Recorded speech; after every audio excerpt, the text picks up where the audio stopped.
I never believed in ghosts until the night I stepped inside the abandoned St. Mary's Hospital. The building had been closed for decades, its windows shattered, its hallways swallowed by shadows. Locals whispered about strange noises, but I thought it was just urban legend. Armed with a flashlight and my camera, I decided to explore. The moment I crossed the threshold, the air changed. It was heavy, suffocating, as if the walls themselves were holding their breath. My footsteps echoed unnaturally, louder than they should have, bouncing back at me like someone was following close behind. I started in the emergency ward. Rusted gurneys lined the walls, and faded charts still hung from clipboards. As I filmed, I noticed something odd. My camera kept glitching, static flickering across the screen. Then, faintly, I heard it. A whisper. At first, I thought it was the wind, but the words were clear. "Get out." I froze. My flashlight flickered, then died. In the pitch black, I felt movement, like someone brushing past me. Heart racing, I smacked the flashlight until it came back on. The hallway was empty, or at least, it looked empty. I pressed on, determined to prove it was just my imagination, but the deeper I went, the stranger it became. Doors slammed shut behind me, even though no wind could reach inside. In the surgical wing, I found a room where the floor was littered with broken glass. As I stepped inside, the temperature dropped instantly. My breath fogged in front of me. Then I saw it. In the reflection of a shattered mirror, a figure stood behind me. Pale, hollow eyes, a nurse's uniform, stained and torn. I spun around, nothing there, but the mirror still showed her, staring, unmoving. I bolted, running through corridors that seemed to twist and change. Every turn led me deeper, not out. The whispers grew louder, overlapping voices, pleading, warning, crying. My camera caught brief flashes, faces pressed against the walls, hands reaching out. Finally, I stumbled into the old operating theater. The room was vast, with rows of seats where doctors once observed surgeries. My flashlight swept across the stage, and there she was again, the nurse. This time, not in the mirror, standing in the center, head tilted, eyes locked on me. I couldn't move. My legs felt cemented to the floor. She raised her hand slowly, pointing at me. The whispers stopped. Silence. Then, in a voice that rattled the walls, she said, "You shouldn't be here." The lights exploded overhead, showering sparks. My camera shut off completely. When I came to, I was outside the hospital, lying on the ground, hours later. I don't remember how I got out, but here's the part that chills me most. When I checked the footage, the final frame wasn't me running. It was her face, close, staring directly into the lens.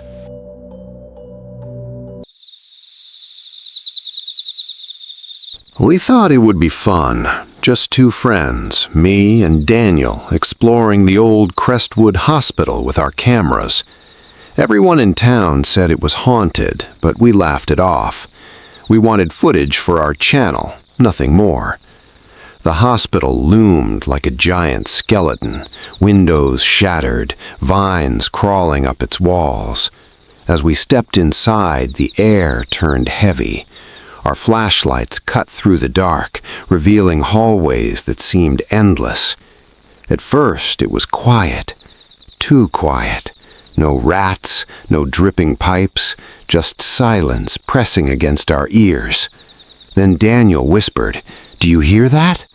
I didn't, until I did. A faint hum, like machinery running somewhere deep inside. But the hospital had no power. We followed the sound into the ICU.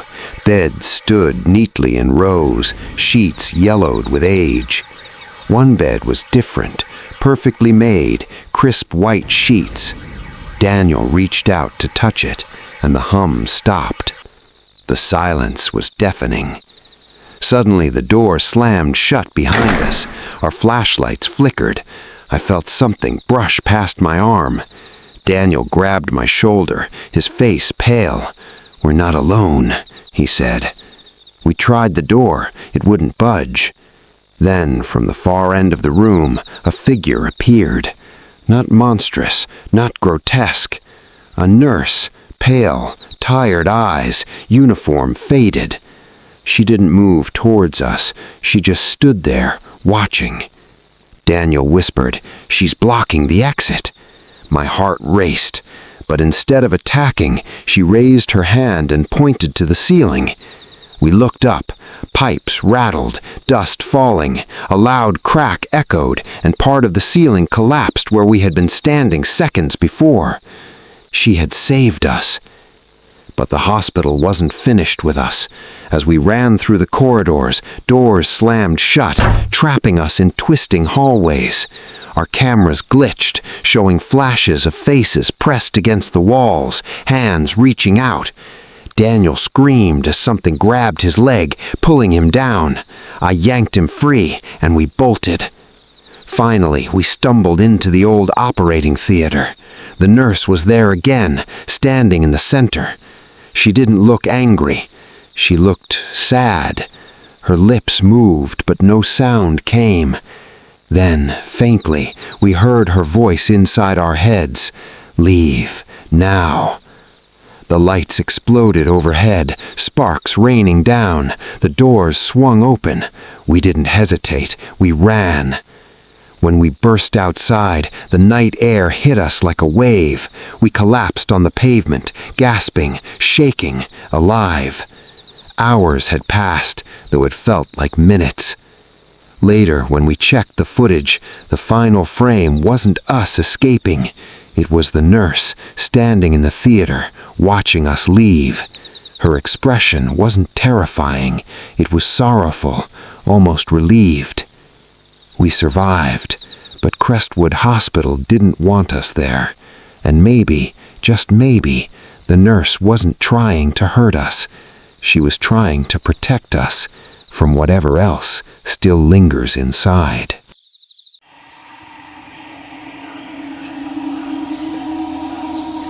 It was supposed to be reckless fun. My girlfriend, Sarah, and I wanted to do something rough, something wild, something that would make us laugh later.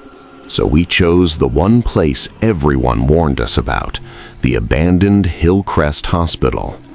The building looked dead from the outside, but inside it felt alive. The air was thick, heavy, almost humming. Our flashlights cut through endless corridors, and Sarah joked, "Feels like we're walking into another world." She was right. At first, it was quiet, too quiet. No rats, no dripping pipes, just silence pressing against our ears. Then, faintly, we heard footsteps. Not ours. They echoed behind us, perfectly timed, as if someone was mimicking every move. We pressed deeper. In the children's ward, the walls were covered with handprints, tiny, fresh, pressed into the paint. Sarah touched one, and the hallway shifted. It stretched longer, doors multiplying, twisting into a maze. Our cameras glitched. The screen showed us walking, but not in real time. We were slower, distorted, like we were trapped in a loop. Sarah whispered, "Something's wrong. We're not moving forward." We tried to retrace our steps, but the hospital wouldn't let us. Corridors bent back on themselves, leading us to the same rooms again and again. In one room, we saw ourselves, two pale versions, frozen, staring back through the glass. Panic surged. We ran, but the hospital ran with us. Lights flickered, shadows stretched, and the air grew colder. My watch ticked erratically, seconds skipping, minutes vanishing. Sarah's phone showed the wrong date. Finally, we stumbled into the surgical theater. A single chair sat in the center, spotlighted by a flickering bulb. On it, a figure waited. Not monstrous, not grotesque. A doctor, pale, hollow eyes, surgical mask hanging loose. He didn't move, he just watched. Then, slowly, he raised his hand and pointed at us. Our cameras froze. The footage showed us standing still, though we were moving. The doctor's voice echoed inside our heads. "You don't belong in this time." The lights exploded overhead, sparks raining down. The doors swung open. We didn't hesitate, we ran. When we burst outside, the night air hit us like a wave. We collapsed on the pavement, gasping, shaking, alive. But something was wrong. The streetlights were different. Cars parked outside were newer models. We checked our phones. Hours hadn't passed. Days had. Later, when we reviewed the footage, the final frame wasn't us escaping. It was the doctor, sitting calmly in the chair, smiling faintly. Behind him, dozens of versions of us stood frozen in the theater, staring into the lens. We survived, but Hillcrest Hospital didn't just haunt us, it stole time. And maybe, just maybe, we never really left.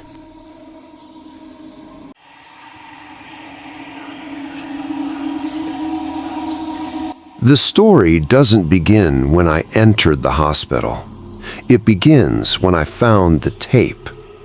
A week ago, someone left a VHS cassette on my doorstep. No label, just the words "Mercy General" scratched into the plastic. I borrowed an old player, pressed play, and what I saw is what I'm about to tell you. The footage starts with shaky hands holding a camera.